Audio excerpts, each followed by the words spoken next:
সম্প্রতি Xinjiang papers নামে কিছু গোপন নথি ফাঁস হয়েছে, যেখানে চীনের উইঘুর সম্প্রদায়ের উপর দমনপীড়নে প্রেসিডেন্ট শি জিনপিং সহ শীর্ষ নেতাদের জড়িত থাকার প্রমাণও মিলেছে। আমরা কিন্তু মাঝে মাঝেই চীনের জিনজিয়াং প্রদেশকে নিয়ে নানা রকম খবর শুনতে পাই এবং চীনা সরকারকেও দেখা যায় জিনজিয়াংকে নিয়ে বেশ সতর্ক অবস্থানে। তো আসলে কি ঘটছে এবং কেন ঘটছে?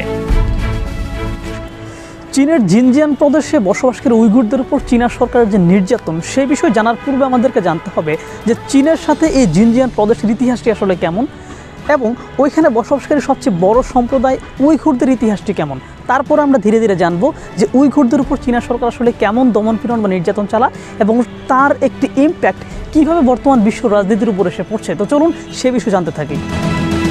জিনজিয়াং শব্দটি একটি মান্দারিন শব্দ, যার অর্থ নতুন অঞ্চল। মানে জিনজিয়াং কোনো এক সময় চীনের নতুন অঞ্চল ছিল।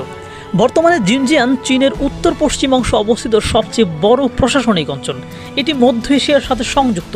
এখানে মোট 13টি নৃতাত্ত্বিক গোষ্ঠী রয়েছে, যার মধ্যে সবচেয়ে বড় গোষ্ঠী উইঘুর সম্প্রদায়, যারা ধর্মের দিক থেকে মুসলিম। জিনজিয়াং প্রদেশের উইঘুর মুসলিমরা উদারপন্থী। তাদের ভাষা উইঘুর, যা একটি তুর্কি ভাষা। উইঘুরদের জীবন আচরণ ও সংস্কৃতি মূলধারার চীনাদের থেকে সম্পূর্ণ আলাদা। মূলধারার চীনারা মূলত হান নৃতাত্ত্বিক গোষ্ঠীর অন্তর্গত, যারা চীনের পূর্বাংশে বসবাস করে এবং এরাই চীনের মোট জনগোষ্ঠীর 92%। তো চীনের সাথে সংযুক্ত হওয়ার আগে উইঘুররা কিন্তু নিজেদেরকে পূর্ব তুর্কিস্তান বলে মনে করত এবং ঐতিহাসিকভাবেও কিন্তু এই অঞ্চলটি পূর্ব তুর্কিস্তান নামেই পরিচিত ছিল। তো যাই হোক, 1884 সালে চীনের যে কিং রাজবংশ, তারা সর্বপ্রথম এই অঞ্চলটিকে দখল করে নেয় এবং তারপরে নাম দেয় জিনজিয়াং। তো এরপর 1945 সালে চীনে যখন কমিউনিস্ট বিপ্লব ঘটে এবং তখন কমিউনিস্টরা বিজয় লাভ করার পর 1949 সালে গিয়ে তারাও কিন্তু জোরপূর্বক এই অঞ্চলটিকে তাদের সাথে সংযুক্ত করেন এবং 1955 সালে গিয়ে তারা সংবিধানে একটি পরিবর্তন আনে এবং তারপর তারা এই জিনজিয়াং অঞ্চলটিকে স্বায়ত্তশাসনের ঘোষণা দেয় এবং এর নামকরণ করে জিনজিয়াং উইঘুর অটোনোমাস রিজিয়ন।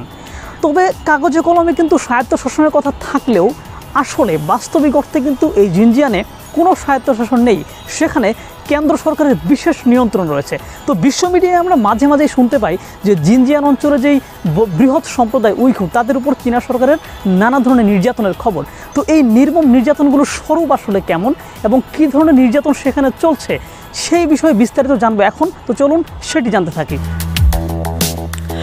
উইঘুররা বেশ স্বাধীন চেতা ও নিজেদেরকে পূর্ব তুর্কিস্তান বলেই মনে করে। এজন্য তারা চীনের অন্তর্ভুক্তি মেনে নেয়নি। শুরু থেকেই তারা চীনের বিরুদ্ধে আন্দোলন বিদ্রোহ করতে থাকে।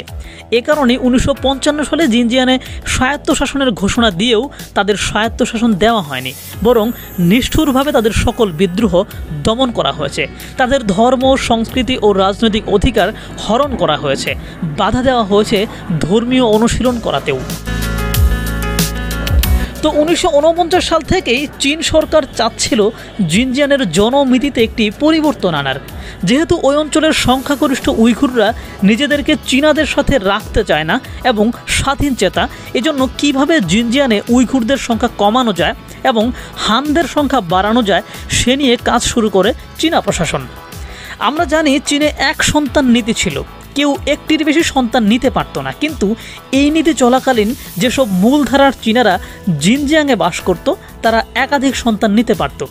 তার বিপরীতে উইঘুর নারীদেরকে বাধ্য করা হতো গর্ভপাত করতে। সন্তান নিতে কঠোরভাবে বাধা দেওয়া হতো, যে কারণে 1949 সালে জিনজিয়াংয়ে উইঘুর সম্প্রদায়ের সংখ্যা ছিল 75%, যা 2010 সালে এসে 46% নেমে আসে এবং মূলধারার চীনাদের সংখ্যা 6% থেকে 40% পৌঁছে যায়। এভাবে হয়তো একদিন উইঘুর সম্প্রদায়টি নিঃশেষ হয়ে যাবে।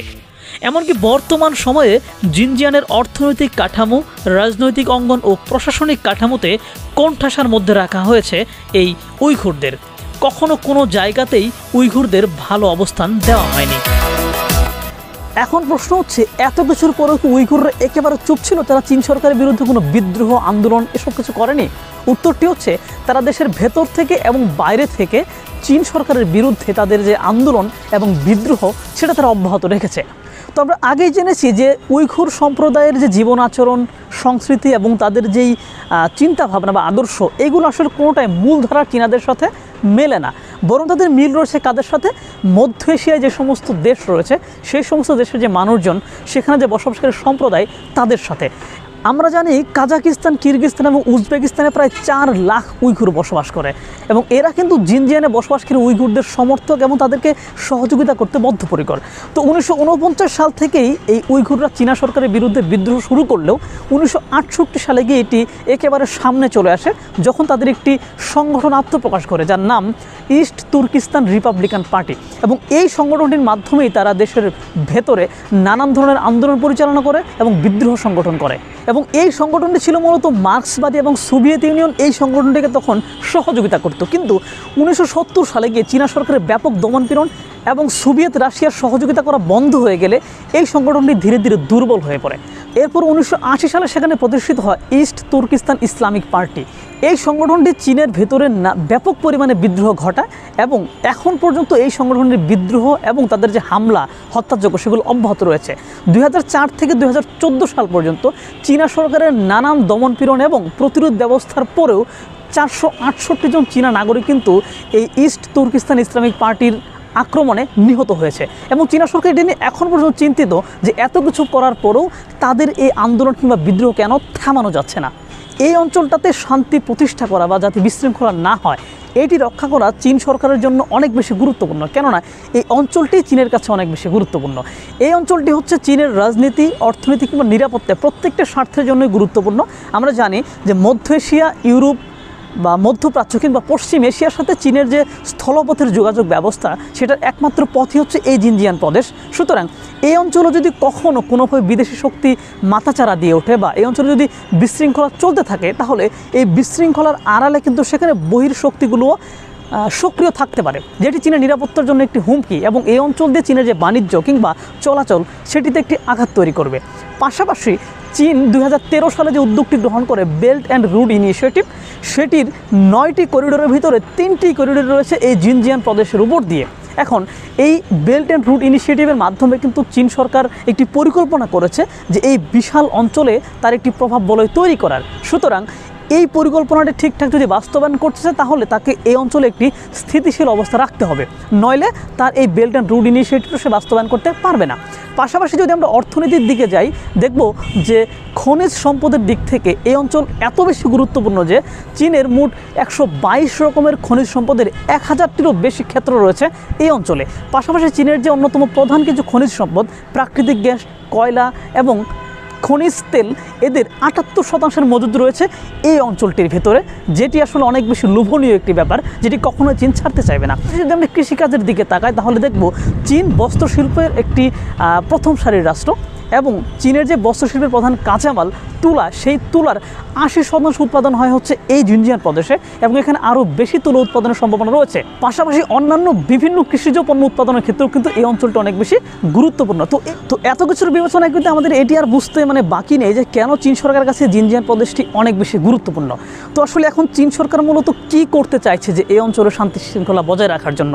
তারা আসলে দেশের ভেতর থেকে এবং বাইরে থেকে উভয় জায়গা থেকে নানান ধরনের কাজ হাতে নিয়েছে, যাতে এই অঞ্চলে এই জিনজিয়ানের যে উইঘুর সম্প্রদায় তাদের সংখ্যাটি কমে আসে, সেখানে যাতে কোনো ধরনের বিদ্রোহী না থাকে। তারা দেশের ভেতর থেকে নানান ধরনের সাঁড়াশি অভিযান চালাচ্ছে, তারা সেখানে দমনপীড়ন চালাচ্ছে। আমরা ইতিমধ্যে জেনেছি সেখানে জোর করে গর্ভপাত করার মতো ঘটনাগুলো সেখানে ঘটছে, কিন্তু এত কিছুর পরেও কিন্তু তারা সেখানে আন্দোলন কিংবা বিদ্রোহ থামাতে পারছে না। তো এজন্য তারা বর্তমান সময়ে তারা নতুন আরেকটি পলিসি গ্রহণ করেছে, যেটি মূলত দেশের বাইরে থেকে। আপনি খুব খেয়াল করলে দেখতে পারবেন যে সাম্প্রতিক সময়ে চীন কিন্তু মধ্য এশিয়ায় তার বিনিয়োগ বৃদ্ধি করেছে এবং চীন চাইছে মধ্য এশিয়ার যে সমস্ত রাষ্ট্র থেকে জিনজিয়ানের উইঘুরদেরকে সহযোগিতা করা হয়, সেই সমস্ত রাষ্ট্রে সম্পর্ক উন্নয়নের মাধ্যমে এই সহযোগিতাটা তারা বন্ধ করতে চায়।